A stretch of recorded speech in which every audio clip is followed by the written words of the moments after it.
Welcome to Coffee Talks with Dan Norton and David Person.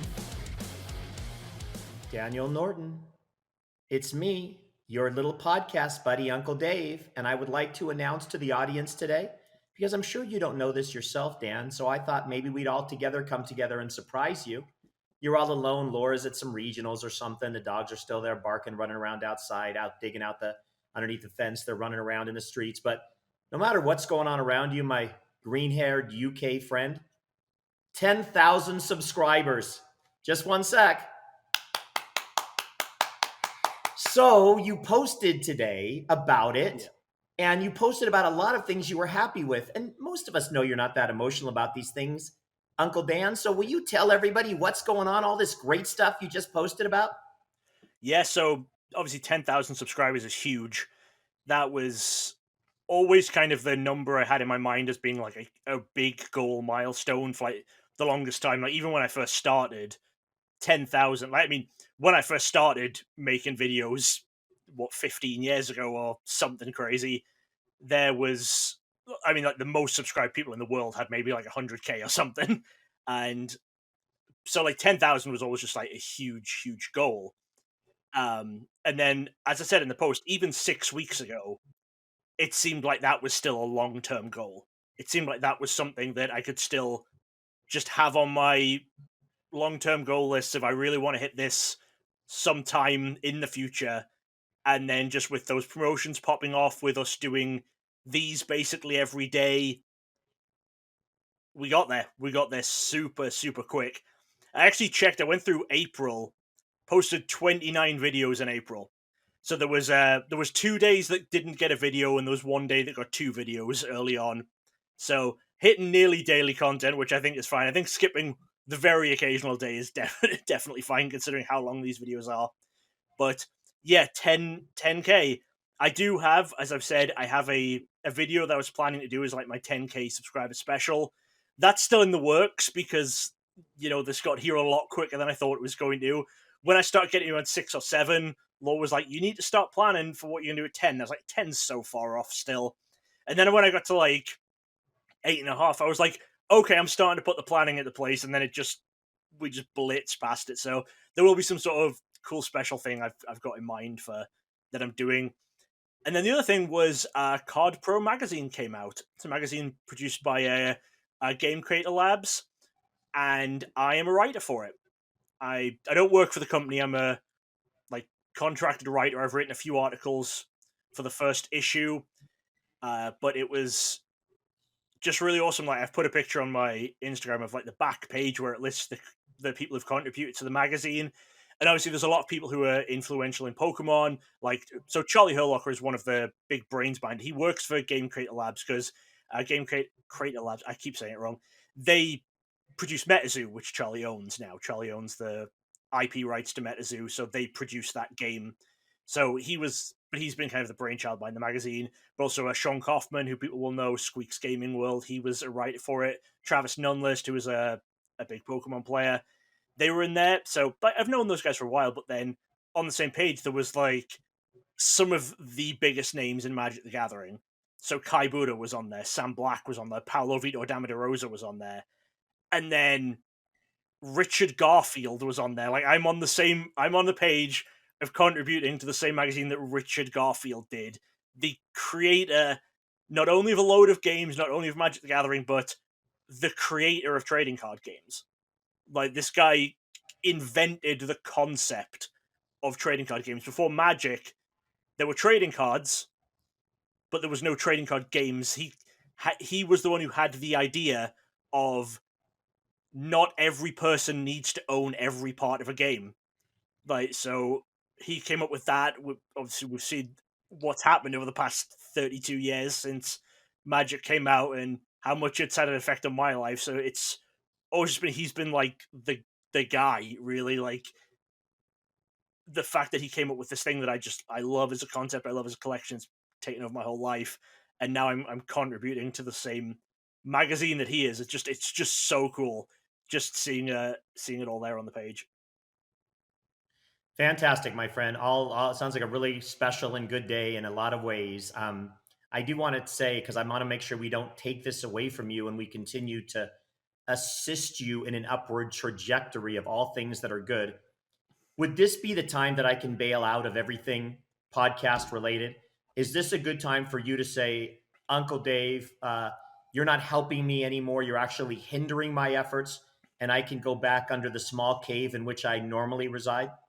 I mean, I will say, you bailing on the podcast when we're starting to get going does track with how it happened the last time when we were doing this podcast. I guess you just got super busy then with taxes and stuff, tax season.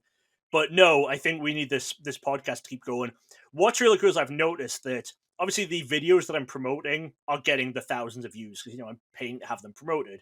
But my other videos, the vast majority of them are into the hundreds of views without any sort of real pushing. Like these Coffee Talks that I just put on the Coffee Talks Instagram most of the time, we're getting a couple of hundred views, like absolute minimum about 150.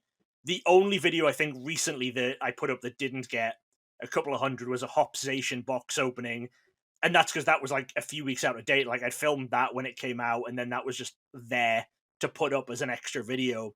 So what we're doing and the promote videos stuff, it's bringing the channel up around it, which is really great. It's really where I need to be. So don't you dare bail on this again, and we will keep this going, and we're gonna do something good. Well, I'm glad to hear it, my friend. In a full sense, and just in the sense of being fully transparent with you, and why everybody knows I'm happy for you, and I'm happy to help in whatever way I can until I can't help anymore, just because of failing mentality or whatever else is going on. But I want to talk about my Instagram followers for a minute because I just think it's hilarious, beyond hilarious, and I talk with my wife about it all the time. 8,500. Okay, it took me months and months to get from 8,000 to 8,500. And I still can't stay above 8,500. Every day, if I gain 4, I lose 7. If I gain 10, I lose 12. So that, to me, I don't understand why. I think that there's some kind of effort specifically coming against me to make sure that whenever I hit that number, 6 to 8 people immediately drop. And I find it utterly baffling and at the same time hilarious. So that's that for me today. But we're going to move on to Dan. He's much more important. He's got a wife. Her name is Lore. Or whatever she wants it to be at any given time, because we should all be able to make our name whatever we want it to be at any given point in time. So Lore, Dan's wife, is off at a regionals. He's going to tell you where she is. And then he's going to tell you about the interesting professor tournament that she just participated in and why it was a little different, I guess, from what he's mentioned to me very briefly in the last minute or two than what was expected before we get into today's topic, which is going to rile him to no end. So we'll let him be calm and enjoy this last moment here for a moment.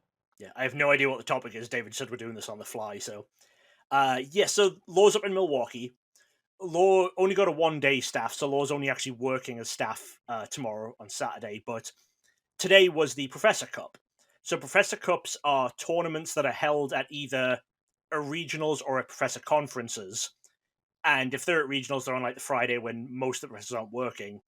And it's a tournament that only, I think, stage 1 or above professors can enter. So for people who don't know, the stages are basic stage 1, stage 2 for professor, organizer. There's maybe a third category, but you have to be at least stage 1 in one of the categories to be able to play in this event. And in the past, there were interesting prizes. They used to have like some prizes where if they did, I think they used to do it at Worlds maybe or at Nationals, and you'd win like a DS or whatever the latest console was, maybe some like exclusive professor backpacks or something. Starting a couple of years ago, they started doing exclusive cards for the Professor Cups. So the first one was Friends in Galar, and the cards don't say Professor Cup on them, they say Professor Program, similar to all of the other, Professor Program cards that are out there. So that one they had a regular one, they had a staff version for the professors that ran the event. They had top 8 and then champion. We've talked a bit about Friends and Galar before because that's the one where the staff is as rare as the champion because it was packaged up as, one little seal pack had a champion, a staff, and 8 top 8s. And then they sent out the player ones. And then after that, they did another couple of Friends. It was Friends in Sinnoh and Haisu, I believe, had a similar thing. the current one, I'm just going to go through these quickly because it's the actual tournament I want to talk about. The current one is a community center. It features that really nice double hollow foil. It's reverse hollow and Cosmos hollow, like the 151 volt orb and other stuff. That one was a weird one because they added a top 4 promo, but they didn't add a finalist. So there's player staff, top 8, top 4 champion, but no finalist, which is a really weird one. But you have all of those anyway, and then Law got a player one today, and then one of our friends has sold me a player one, so I at least have the player copy. But one of the cool things about Professor tournaments is they're always some strange format. They're never just a regular player standard deck one. I know there was one where that Law went along to where I can't remember what the exact rules were, but then they said there was going to be a strange new rule at the start of every round.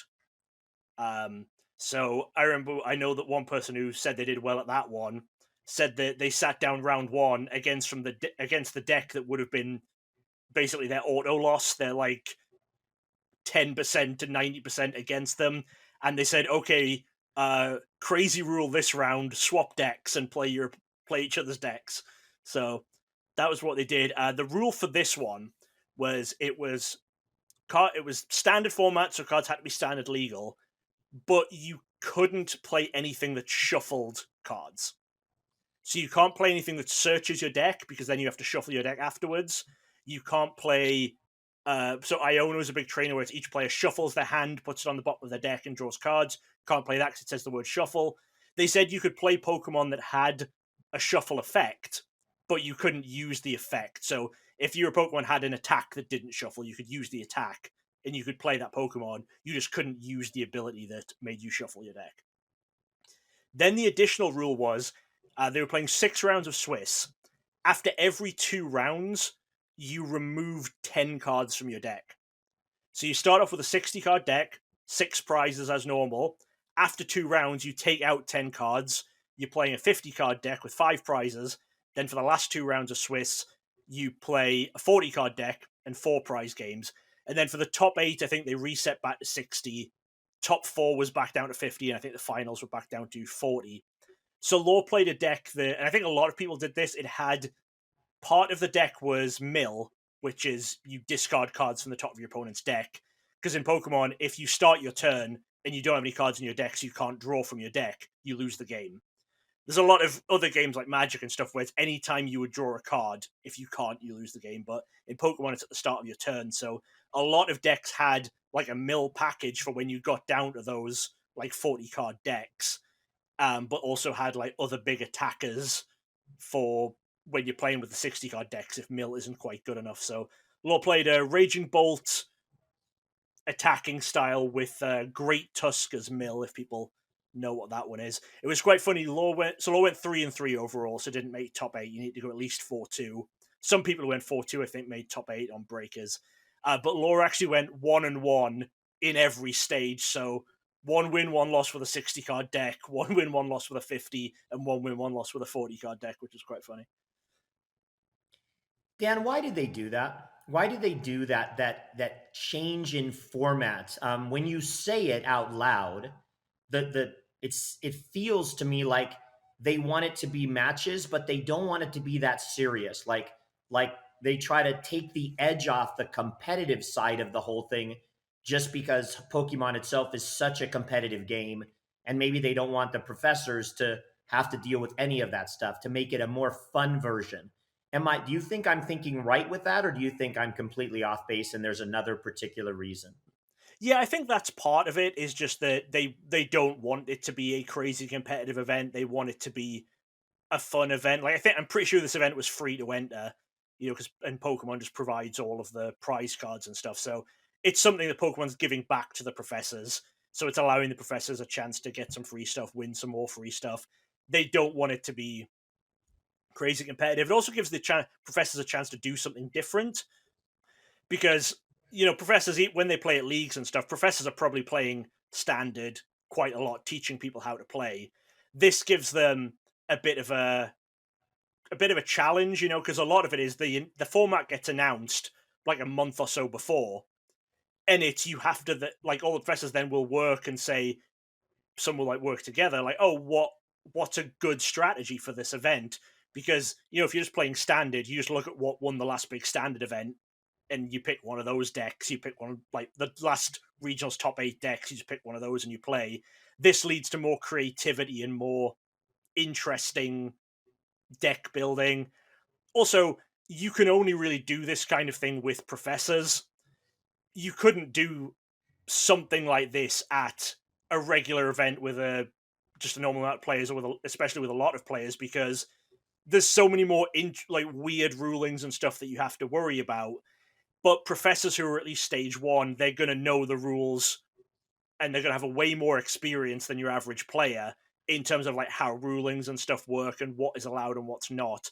So you can kind of trust the professors to not screw up a tournament like this in the way that you probably kind of couldn't with a general population of players. Okay. So my last question about this particular event and personality styles in general. Dan, is Lore a sore loser? And I need you to be honest. The audience is going to figure it out one way or the other. But so she goes 3-3. She doesn't make top 8. Does she, excuse herself from the venue and go back to her room and start throwing things and questioning her very existence, or she really doesn't care at all? No, Lore's really not a sole loser. Sometimes I'll say if we play board games and stuff, Lore will sometimes get a bit frustrated at a loss. Lore's not a sole loser, but sometimes after board games, especially if we play board games where like you play competitively and you play against the game. I don't know if you've played those kind of games before. We'll sit afterwards and we'll probably like discuss where we went wrong if we lost and the game beat us. But Laura's never like a temper tantrum or getting upset kind of person. Okay. That's good to hear, just for your own safety, Dan. When my family will get together and play board games and stuff, we actually, because of some of the personality quirks of my children, we have to put away all sharp silverware in the kitchen before the game starts, just in case. So I think you understand that I understand the other side of this whole thing. Dan, I'm going to say something about myself, and then we're going to get into today's topics really quick. I'm going to say that I had a wonderful podcast last night that I participated in with Peekdachu, Peekdachu.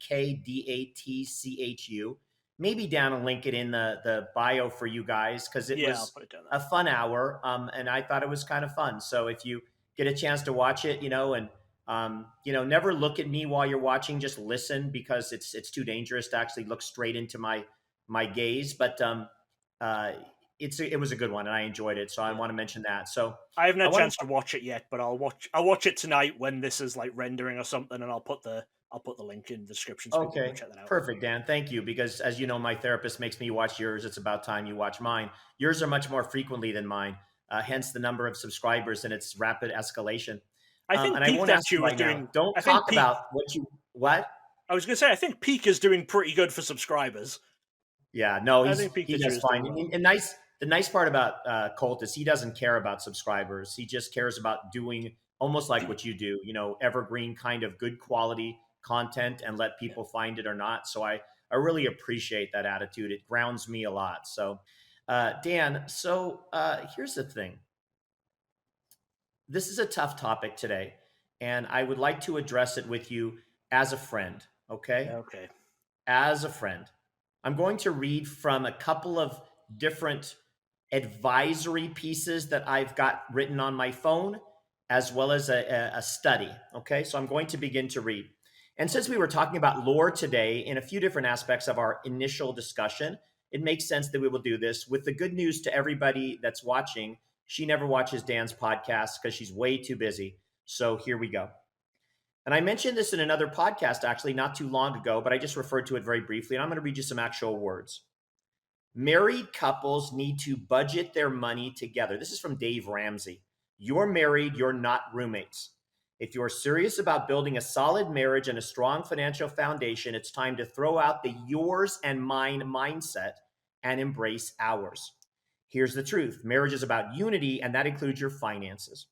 Keeping separate accounts creates financial secrets and division. When you combine your income goals and expenses, you're building trust, teamwork, and accountability, essential for a successful marriage. I've seen it time and time again. Couples who combine accounts and work together experience fewer fights about money, achieve their goals faster. Funny, there's that term goals, and have stronger relationships. So take the leap, get on the same page, in the same budget, with the same accounts. Your marriage is worth it. Now, for those that are watching and listening, you can understand I'm moving towards Dan and Laura having separate collections. It's been bothering me for a while now. I know they've made some steps towards a little bit more collaborative type of things, which we'll get to. But before I get there, I'm going to read now. That was a commentary by a very famous financial advisor, Dave Ramsey. Now I'm going to read you the results of a recent study. They actually segregated different couples with their financial mindsets into different buckets. And here's what they said. Couples who were told to open joint bank accounts reported substantially higher relationship quality 2 years later than those who maintained separate accounts, adding that merging promotes greater financial goal alignment and transparency and a communal understanding of marriage. A communal relationship is one where partners respond to each other's needs because there's a need. I want to help you because you need it. I'm not keeping track, she said. There's a we perspective, which we theorized would be related to a joint bank account. Olson said that couples with separate accounts viewed financial decision making as more of an exchange. It's, I help you because you're going to help me later. They're prepaying for later favors. And that's tit for tat, which we see a bit more with separate accounts. It's, I've got the Netflix bill and you pay the doctor.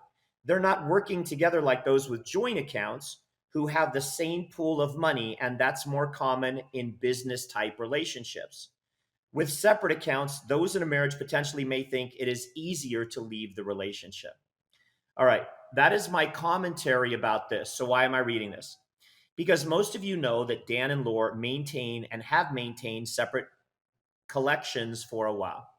And when we talk about it, when Dan's always talking about, well, I'm building this, I'm getting this for you and for me and for Laura, there's always three. There's always three collections, three sets of promos, three sets of whatever. And what bothers me about that is it bothers me that I don't know why that really needs to be. Like, what do they need to do? You look in your binders, I'm looking in mine. It's not like you guys are sitting and looking in binders all the time. You're too busy to do that. And there are definitely financial reasons why if you just had one set of collection or started collaborating, you would be able to funnel the additional money that you didn't need to spend on that collection to begin to go back and complete all of these other holes in whose ever collection or both your collections that you have going on currently. So talk to us, talk to the audience, come clean at this point for what is the BS ongoing stuff. And you can talk about the progress you've made, but I want to know why you haven't made more progress in this endeavor. And I will say one last thing. This is where the rubber meets the road. As I got to this point, Luca the cat had not been near me at all. And now he is just topped up next to me and he's on his podcasting pad, ready to hear the real Dan go at it with real conviction. So Dan, it's your turn. Okay, so to give it a breakdown, obviously, for people who don't know, me and Law were both big collectors before we even met. By the time when I first met Law, so I think we first actually met in person, what was it, 2013? No, 2014. 2014 was when we first met. I moved over here 2016. I'd been collecting since 2008. Law had been collecting off and on since base set, with going in and out of it, got really back into it in college. So we both just already had our own separate collections. And because we both collected in very different ways, we never combined anything. So, the main difference is, if we're missing, if we had a set that was half done, I would always rather get one mint condition card to fill one gap. Law would rather get all of the missing cards in damaged condition. Law would rather have the gaps filled with something. The only time I ever put a damaged card or a minor play card or something into my binder is if it's an incredibly rare card where it's just I'm lucky to have this one, I will upgrade it later. But as you said, we have made some steps towards combining stuff. I'll say Pokemon is the only stuff we ever keep separate. So we both really like the Lord of the Rings card game. Like I've been more the one who's buying the Lord of the Rings card game, so I've done videos and stuff on it. But that's in our collection. We collect that together. Magic the Gathering, I kept my play sets because I was playing, and Law collected dragons, but it was the same collection really overall. And now that we've looked at this new set that's a lot of dragons, we're collecting that together. It was only Pokemon that was completely separate. One of the big changes we made, like spoke about how we sold our Art Academy sets, or we sold our extra set of Art Academies because we each had 8 out of the 12, and we figured that we've said going forward it might potentially be possible one day for us to be able to finish a set. There's no way we're going to finish 2 sets now because of the cost. The other thing we did was Japanese stuff. We basically sold all of the stuff that we both had. So any Japanese stuff we've combined because that's a side collection for both of us. It's just very much the main collection of English cards. We both just really like doing it in different ways. We both like having our own separate collections. You know, Law really enjoys the going to like local card shows with like a list of random reverses from some sets where she's missing some random reverses and going like, oh, I picked up like 3 or 4 here, I'll put those here. Whereas I like, my main thing is, as I've said, always making sure we get those new variants and stuff. It is something that I'm not like down the line. I'm not going to say it's never going to happen. Like I think there is potentially a chance that down the line when stuff's a bit more organized, pre-Diamond and Pearl stuff, we might look at and go, can we combine this? Because pre-Diamond and Pearl, EXE mainly, Ruby Sapphire through to Power Keepers, are sets where we both have gaps. We both have incomplete sets. Diamond and Pearl and Platinum Era are ones where we both have a lot. We're both very close to finish our own collection. HGSS on, Law is done for most of it up to a certain point. I have a lot of sets in there as well that are close to completion. So it would be like getting rid of a lot of... Like, one of us would have to decide to get rid of our stuff, I guess. But EX Era, there's probably enough where if we just combined our sets, there wouldn't be that much extra, you know? And yeah, there's other options, obviously, we're willing to look at. It just hasn't happened yet. We are making a lot more. We are selling a lot more stuff constantly just through card shows and stuff. I think really the priority is, because I'm still organizing all of our collections, the priority is everything that we have 3 or more of, get that sold first, which is what I'm working on at the moment. And then once all of that stuff is gone and everything else is more documented and organized, then we can look at it and make the decisions of, do we both want to keep this expensive set of cards or whatever? I think it will always get to the point where I think we'll always both be keeping, you know, a binder of at least a regular set and a reverse set. We'll both be doing that for every set, at least, as I say, Diamond and Pearl on, because they're not that expensive to do. It may get to the point of, you know, if we're looking at, you know, Sun and Moon sets, like, for example, I know Law has the Latios Latios, the one where it's a heart, which I didn't buy when it was $15 and now it's $2,000. That's a card where, especially if it's varying from a set, I don't think I'm ever going to go, oh, I need one of those as well. That one, I think my decision would be influenced by the fact that Law has one, where it's like, I don't want to spend $2,000 on a card that Law's already got. And yeah, there's other decisions that will be made once all of the fully extra stuff is gone. So a couple things about that. Number one is, I think it's fantastic that you've actually started selling. We've talked about this before, like those Art Academy cards. That's a huge thing, because oftentimes you have to begin, you know, you have to start rolling down the slippery slope. And, you know, it's sort of like when you're volunteering and people always ask you and you say yes, yes, yes every time. You're going to be involved in everything, regardless, even if it's good for you, until you learn to say no. So in this case, you're learning to say yes, and you're learning to get some stuff off the plate, and you're putting some money back in your pockets. These cards, albeit that they're enjoyment and they're something that means a lot to your heart, they're also something that means something to your financial pocketbook.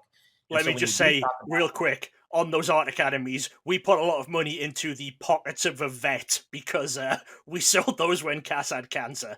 So Although those were sold because we had vet bills coming out of our No, coming out no. of those.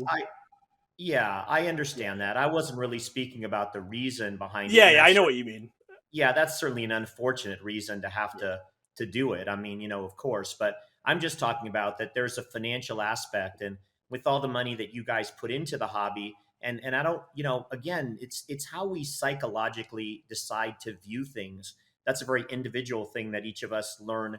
Money is a very emotional thing. So you might think we don't put any money into the hobby, but every time you open a box that you could possibly sell as a box, let's say, for example, that you bought a case or Laura got some yeah, stuff that was given to her, that's all money. However you want to couch it, that's money. And so, because it's potentially money that could go back into your bank accounts. yeah, So let me pin you down a little bit further, okay? So you made a statement and you said, well, gosh, the two of us, I don't ever see us not having at least our regular sets and our reverse hollow sets. So I'm going to go back and I'm going to say why. Okay, here's an example. Surging Sparks, the Prismatic Evolutions, the current one, Journey Together. yeah. Why can't the two of you get one set, period? At this point, can't you stop and going forward say, instead of, so we know, give you an example, if I'm going to build a Journey Together set, we know that it's roughly $800, $900, $1,000 or whatever. If you build one less, however you build that, you're going to essentially save that amount of money. And you're going to have that $800. You're going to have one set that you and Laura are going to have to open up together. You're cuddling in bed some night, to look at it when you decide it's yours and not his or hers. But now you've got an extra $800, $1,000 you can potentially go and spend to go back a ways and do whatever you want to do with it. Why can't we pick a point and start moving forward together instead of separately? It would just be because when you talk about that, it's say Journey Together is an $800 set. The regular set and the reverses are $80 of that. So it would get to the point where, like, even though if we decided we were going to collect just one main set for both of us instead of each having a set, it wouldn't say instead of spending, it would be 16. So let's say it would be 1,600 for us both to have a complete set. It would be 800 for us just to have one set between us, but it would be 880 to have the one complete set, and then for the other one just to keep the standard set. That's where I think it would get to the point of maybe we'd see the value in just having that nice binder with the artwork. I don't know. I will say I feel like if we do make the decision to start just collecting one set going forward, it will probably be at whatever the next game after Scarlet Violet is, whatever the next main series game, when we completely make a switch to a new generation. So there's a hard cutoff point. Because, if we did it now, if we just said, okay, now we're going to just do one, like, let's say we're going to collect both of us up to Journey Together, and then Destined Rivals, we're only going to collect one of each. There's then the thing of, well, where do the promos stop? Do we just do we just get one of this ETB promo? Like, does Dan have his promo binder complete up to this point? Whatever. Whereas at least if you say, okay, anything that is this next generation hard cut, that's where we do one. Like when we switched we used to always do Law's sets first and then mine out of what we opened. Then when Law started doing less events, and when I was doing more videos, we switched doing mine first, and we switched at the start of Sword and Shield era. And then towards the end of Sword and Shield era, Law said, I'm doing so many more events now. I'm getting more of this product in. Can we go back to my sets first? And that was right before Silver Tempest came out. And I said, well, look, we've done my set first for all of Sword and Shield era for 3 years now. Sword and Shield era has one more main set and one more bonus set, and then then we hard cut Scarlet Violet era. Can we keep doing mine first until we hit that Scarlet Violet era and then switch? And Laura agreed, like, yeah, that makes more sense because we have that hard cut. I will say, during Sword and Shield era, the only exception was if Law worked an event and got a staff card, Law got to keep that staff card, and then I had to buy mine.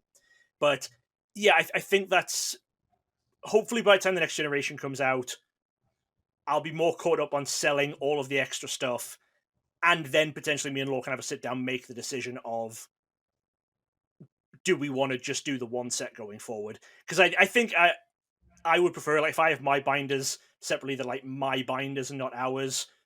I would like it if I had, up to the end of a generation and then just said like, okay, hard cut there at the end of a generation. So Yeah, completely understood. I'm going to say two last things and then you can close it up. So the first thing I'm going to say is let's take an example. Let's use an example of that heart card that you talked about, that tag team heart card and how much it's gone yeah, up. And let's, for argument's sake, say that that happened to be one of the sets where you each had that card and not just one of you in this case. So right. this would be an example where you could potentially not have the hard cutoff, go backwards in time, complete sets for one of the two of you that are for both of the two of you. I mean, no matter what it is for my wife, Stephanie, and I, it's ours. It's ours together. It's just how it is. Yeah. And you could potentially raise capital by taking those additional extra cards and extra sets. If it was worthy of that, grade a card, don't grade a card, put it out on the market, sell it, and realize quite a bit of capital that you could then use to continue to fill out individual sets instead of two of them. Don't comment just yet. So I'm just talking about this concept of, I am a financial advisor and I do understand money, and I do understand that in the throes of it day to day, when you're able to still buy whatever you want, we can get this plush and we can get it because, Laura's doing this and I'm doing this. But there also comes times when you want that extra capital. You don't want to have 50,000 in the bank or 10,000. You want to have 250,000. And so you start working towards these other things and you do it maybe a little bit more financially savvy in a way, as it were. So that's part one of what I was going to say. Here's part two, and then you can close it up. Today I was working out because despite some health issues, I am addicted. I am so my self-esteem, as you guys know, is not always the best. And so working out becomes something I have to do, regardless of how I'm feeling. I somehow plow through it. And it doesn't always make things better, but it makes me feel better for a moment when it's done. And I was thinking about the concept of listening to other people, how important it is for all of us as people to listen to other people and not talk. And so I've done pretty well for myself. I've had a great life, got a great family, good financial situation. And invariably, people say things to me, and I'm like, you're out of your mind. I'm thinking that. I don't say that to them. You're out of your mind. But I'm always listening. I'm always listening. And I'm always listening because then it all goes in the brain and it starts to, like a blender, it all jumbles around so that maybe I hear something from someone, then I hear something else that's a little something like that. And I trust their judgment, but I don't. But then I think about another angle and it opens me up to thinking about all the different angles that I could come at to a problem that I maybe hadn't considered before, or maybe my priorities weren't right. And so even with all of my success, knock on wood, I still value everyone else's opinion because I hope it makes me a better person with better mind control and better decisions and better outcomes. So that's the only reason I bring this up for you, Dan. You are obviously a very close friend. And I don't mind anybody weighing in from the audience as well. But I really want you to hear it from my heart that I think that you could benefit by some of these things that I'm talking about. If you can kind of open your mind and sit down and have discussions with Laura that are really mutually beneficial for the two of you in everything you want to do. Even if you thought about, well, we could use that capital for other things above and beyond. Okay, I am done talking because we're too long now. Dan, you respond to all of it and close us out. Yep. Only thing to say is like what you said about that selling and getting capital from the older sets. It's not a conversation I'm completely opposed to having, but that is just that thing, like I said, where because I'm still so in the depths of organizing our collections, selling extras, I don't think that conversation needs to happen yet. I think I need to get all of this. When I say extra stuff, I'm talking stuff where we have 3 or more copies, and Right. and not yours. I need to get rid of all of that first, because there's a lot of stuff that's still around here. Like I find stuff all the time where it's like, oh, that was $1 when I bought it, and now it's hundreds. Like literally those prize pack catchers. Like you've got some of those. Like I found one that was just in a random old deck box because when I bought mine, I bought a sealed pack of 2 from a player, opened it, put one in my Emerging Powers master set, and the other one ended up in this box. And I think I probably paid like $70 for the sealed pack of 2, and now it's like, oh, they're $500 each. So like I find stuff like that where it's when where we both have it, and neither of us need the third copy. So once all of that is done, once all of that's sorted, once all of that stuff is gone, then I think that's where we then sit down and make the decision on combining certain sets or getting rid of some duplicates. And like I say, the discussion about do we just build one set going forward, I think needs to happen at the cut-off point of a generation. I think as well, it will depend on, because, if I get a lot of stuff that we sell, and let's say I sell off all of our extra stuff, all of our third copies of stuff, and we manage to, get a good chunk of savings in the bank, make a huge dent in the mortgage or something like that, as opposed to if we're selling the third copy of all of this stuff, pays off our credit cards, pays off some debts like the car and stuff, but doesn't give us a big chunk of savings, then maybe the decision is different. Maybe if it gets us to a spot where we say, oh, we're financially doing well, like we're doing all right now, we're in an okay spot, maybe then we do just keep building the two sets because that's what we would prefer. We would always prefer to have the two sets. It is just a financial thing.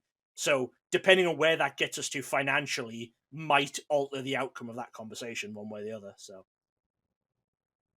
All right, my friend. Yeah. I hear you. Please, audience, like I said, weigh in. It's important. I think maybe if we all pour on Dan and say, get your head out of stop being an ostrich and get your head out of the sand, and you got to stop justifying. We're going to try to make you the richest son of a gun in the world. You know what? Let's do that. And for those of you that listen and think, well, I've got some extra stuff, the only thing I'll say about that is don't wait to compile it all together. This is a very typical problem for folks that procrastinate. I'm not speaking to Dan for Dan at the moment or about Dan. I'm speaking about the fact that, okay, in the throes of your collection, you don't have 5 extra cards, you have 105 extra cards. And you're like, well, I'll get to that when I get all 105 together and I can figure it out. You don't need to do that. Between Facebook and eBay and other things, take the first 4 or 5 you find that are worth money and put them up somewhere where you can sell them. Sell them a little bit under market so people buy them. Start cash flow happening so that every time you find another couple of cards, you can get them out there and get them sold, and it keeps momentum going instead of you never getting to the end goal because you're trying to get it all together at once.